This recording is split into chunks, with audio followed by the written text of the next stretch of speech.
Okay, and I always confide in three things, and I actually have a download in my on my website about trust. They call it the 3 T's. Trust between the buyer and the seller is very important if they like each other during the discussions. Deals are done over at a restaurant. And most people know each other because they're in the industry. I'm talking about strategic buyers.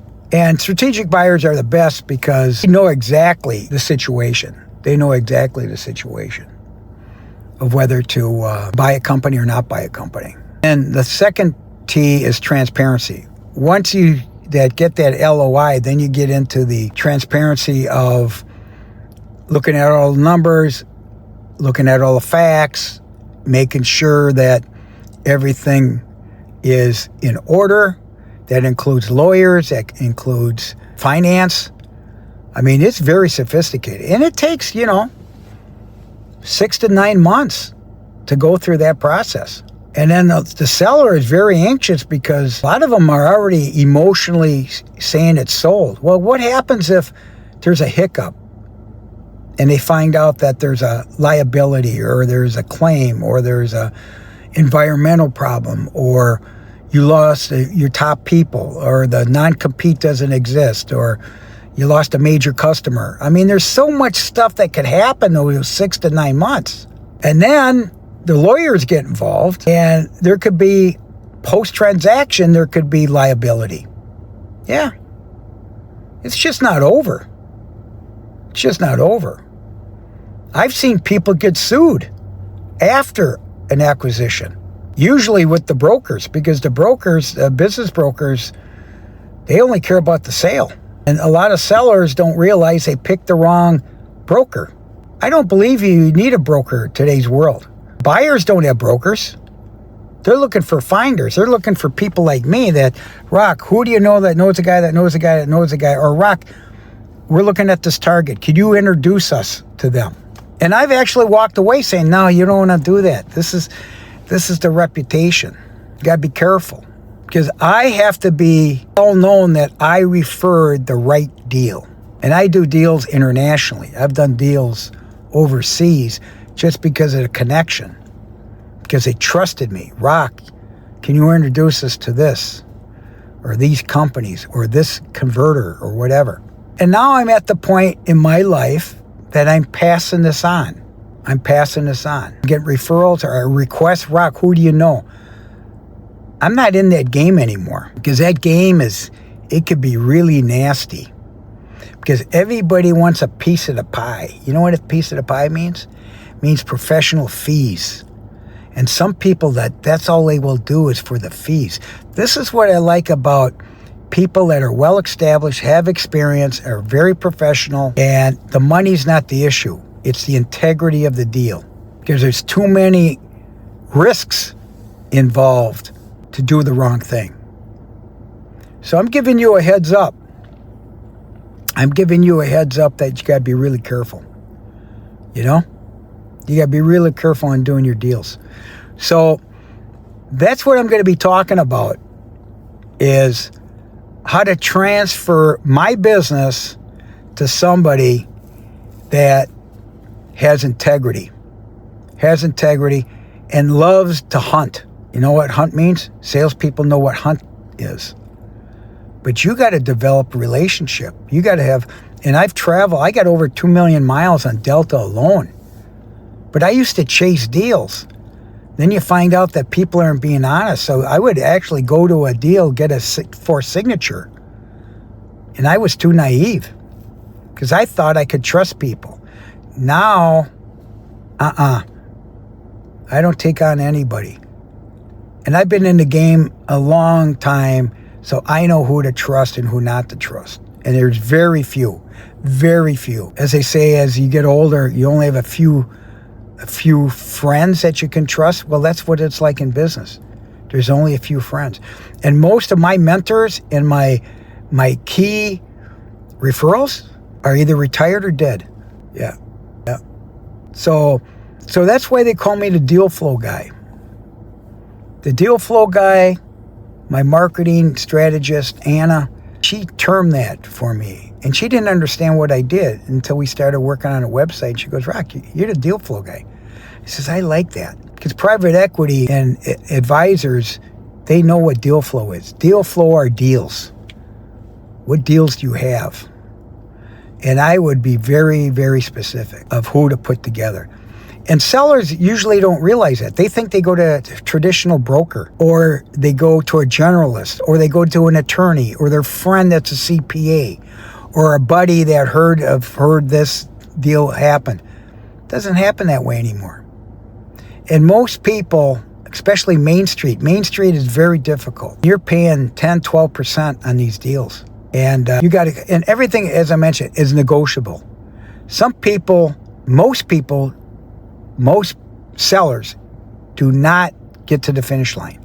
And they sign these contracts and it just locks you in, man, and you have no flexibility. That's why I believe today's world, you could do your own deals. You could do your own deals. I've done 2 deals, actually 3 deals on my own that I just sold the business myself.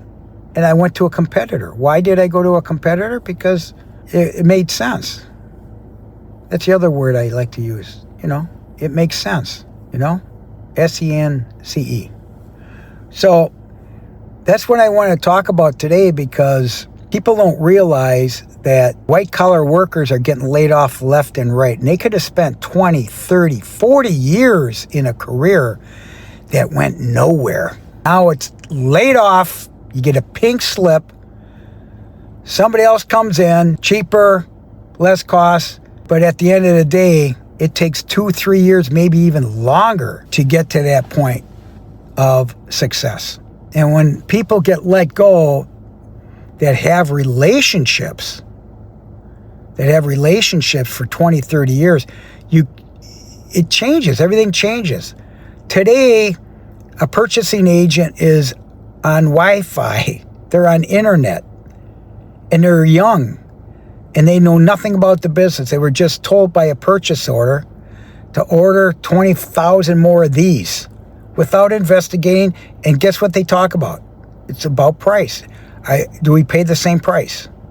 It's a commodity. It's a commodity. Where I specialized in was everything was customized. Everything was specialized. And it was very low key. As I mentioned, very discreet, very quiet. And I learned more about these deals because I would go to every trade show. I'd go to the trade shows. I'd write for the industry magazines for 15 years.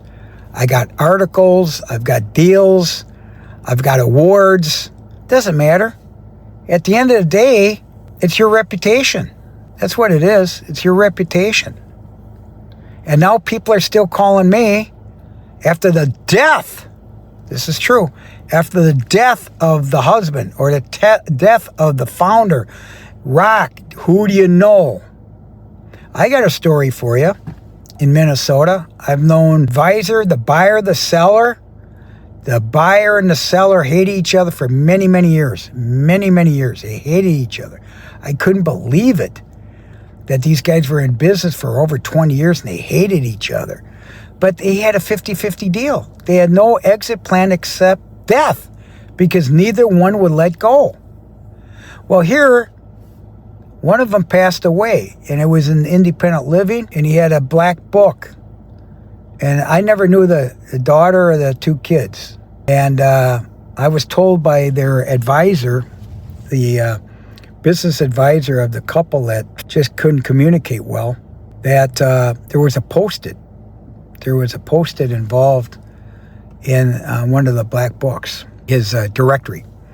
And the Post-it said, if something happens to me, call Rock LaManna. I got the call. They invited me to the services, the funeral, and I traveled. I traveled for that in honor because he trusted me, I trusted him, but I never did a deal with them. But I knew someday they were going to sell, which they did. And I went to the funeral, and there were cops all over the place. I'm like, what are the cops here for? Here they had a, what do you call that? Not a cease and desist, but where you got to have restraining order. That's what.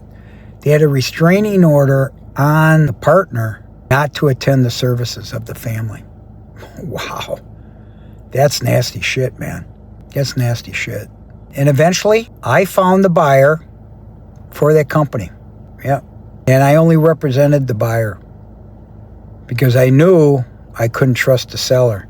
And it was nasty. They had lawyers involved. It was terrible. But that's what happens.